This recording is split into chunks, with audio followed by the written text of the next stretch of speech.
បាទសួស្តីពុកម៉ែបងប្អូនទាំងអស់គ្នាថ្ងៃនេះខ្ញុំវិសាលនឹងមកធ្វើការវិភាគទៅលើហាងចេញមាសសម្រាប់ការជួញដូរប្រចាំថ្ងៃចំពោះបងប្អូនដែលជួញដូរទៅលើឧបករណ៍ Nissan តើយើងអាចរកឱកាសទិញនៅតំបន់ណាហើយលក់នៅតំបន់ណាបានខ្លះអញ្ចឹងដើម្បីកុំឲ្យខាត់ពេលបងប្អូនគ្នាចូលមកទស្សនាជាមួយនឹងការវិភាគរបស់ខ្ញុំទាំងអស់គ្នាអញ្ចឹងសម្រាប់ថ្ងៃទី30បាទថ្ងៃទី30ខែ7 2021ដែលខ្ញុំ recommend buy ហើយនឹង sell ខ្ញុំមាន2ស៊ូនឲ្យបងប្អូនណាបងប្អូនរកចាំលក់និងរកចាំទិញបានព្រោះបាត់នេះយើង delay ព្រោះបាទអ្នកនៅក្នុង group community របស់ខ្ញុំអានឹងខ្ញុំឲ្យ sell បាត់ហើយនេះអ្នកខ្លះបានគាត់កាត់ចំណេញបដាបដាហើយបាទនេះអ្នកខ្លះកាត់ចំណេញបដាបដាបាត់ sell ហើយអញ្ចឹងណាបាទអូខេអញ្ចឹងយើងមកមើលសម្រាប់ការឲ្យរកចាំទិញរបស់ខ្ញុំបាទហើយខ្ញុំប្រាប់ពីហេតុផលធម្មតាបងប្អូនយើងមើលស៊ូនវានេះអញ្ចឹងយើងត្រូវដឹងស៊ូនវាតើវាផ្ដាច់ពីណាបាទអញ្ចឹងម្សិលមិញមួយថ្ងៃវងងាចវា consolidation នៅស៊ូននេះ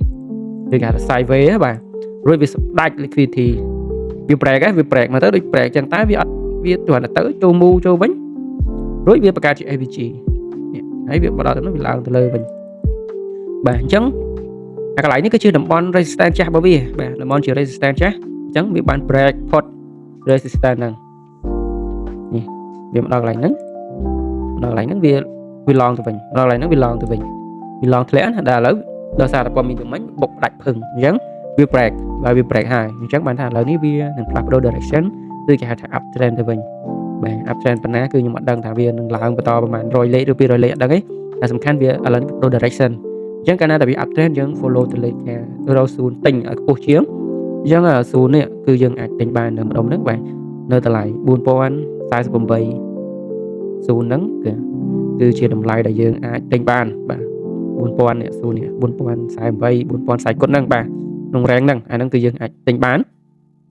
បាទអញ្ចឹងតម្លៃដែលយើងរងចាំលក់ទី2អានេះខ្ញុំប្រាប់ពីតម្លៃ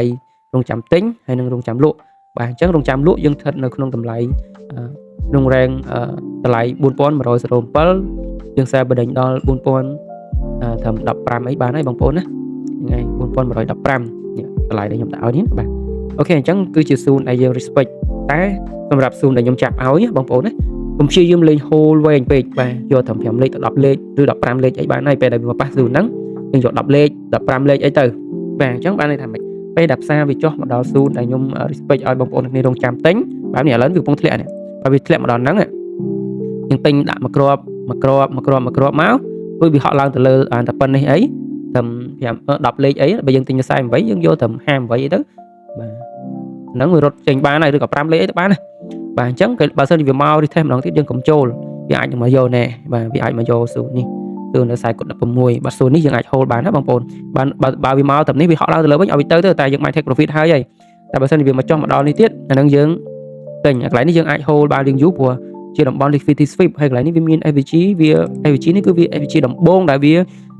ជំរុញទីផ្សារហក់ឡើងខ្លាំងណាបងប្អូននៅកន្លែងហ្នឹងអញ្ចឹងពេលដែលវាមកចាក់នៅហ្នឹងគឺ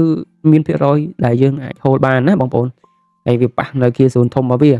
អូខេអញ្ចឹងមកដល់កន្លែងនេះយើងអាច hold បានតែចាប់ពី20លេខឡើងបាទបើយើងទិញនៅ16យើងអាច hold យកដល់36អីទៅបាទកន្លែងហ្នឹងណាបាទហ្នឹងគឺជាការ recommend របស់ខ្ញុំតែបើសិនជាឥឡូវយើងនិយាយពីការ sell វិញការ sell យើងដឹងថាការ trade គឺយើង trade follow trend អញ្ចឹងនៅពេលនេះវាជាទម្រង់ up trend បាទអញ្ចឹងការ sell គឺយើង counter ផ្សារការ buy គឺ follow trend ការ sell គឺ counter ផ្សារទេអូខេអញ្ចឹងបើសិនជាយើង sell មកដល់ស៊ូននេះយើង sell ខ្លីៗមកអាស៊ូន4108នេះយើង sell ខ្លីៗមកបាទតាម5លេខអីឬក៏និយាយទៅបើយើងព្រោះអាហ្នឹងគឺជាស៊ូន long ឯងបងប្អូនស៊ូនហ្នឹងគឺស៊ូន long ឯងវាអត់មាន confirm ចុះមកខ្លាំងអីទេវាគ្រាន់តែប៉ះឲ្យ retest long បន្តិចកាយខ្សែវេននៅលើហ្នឹងវាបុកឡើងទៅលើទៀតព្រោះយើងមិញព័ត៌មានដុល្លាររៀងអត់សូវល្អដែរបាទអត់ល្អតែម្ដងអញ្ចឹងមកដល់ស៊ូនហ្នឹងយើង sell ខ្លីៗបាទ sell ខ្លីៗហើយបើវាផ្ដាច់ទៅក៏យើងប្រឡែងវាចោលទៅបាទចាំមើលរកឱកាសចូល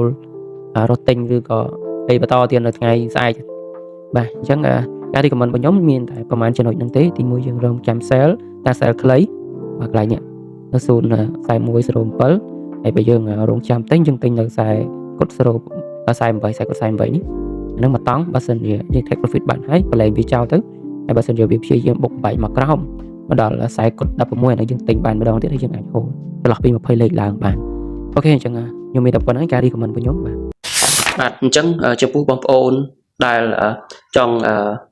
បើកករណីជួញដូរឧបករណ៍ Nissan បងប្អូនគ្នាអាចទំនាក់ទំនងមកខ្ញុំបានខ្ញុំនឹងដាក់ link Telegram របស់ខ្ញុំនៅខាងក្រោមហើយចំពោះបងប្អូនគ្នាដែលចង់បង្កើតនៅ account Sen ដើម្បី trade ក៏ខ្ញុំមាន broker ដែលឲ្យបងប្អូនគ្នាអាចជួញដូរទៅលើ account ប្រភេទ Sen account បានដែរហើយបងប្អូនគ្នានឹងទទួលបាន rebate lot ត្រឡប់ទៅវិញហើយខ្ញុំនឹងទីបងប្អូនគ្នាចូលទៅក្នុង group support នៅក្នុងនោះខ្ញុំក៏មានការទម្លាក់ជាការវិភាគជាប្រចាំពេលព្រឹកឡើងបាទបងប្អូនគ្នានឹងអាចរកតំបន់ទិញលក់ទៅតាមអ្វីដែលខ្ញុំវិភាគហើយបងប្អូនគ្នាពេលដែលមើលយូរៗទៅបងប្អូនគ្នាក៏អាចចេះជួញដូរបានដោយខ្លួនឯងដល់យើងរកតំបន់ទិញលក់ឃើញបាទ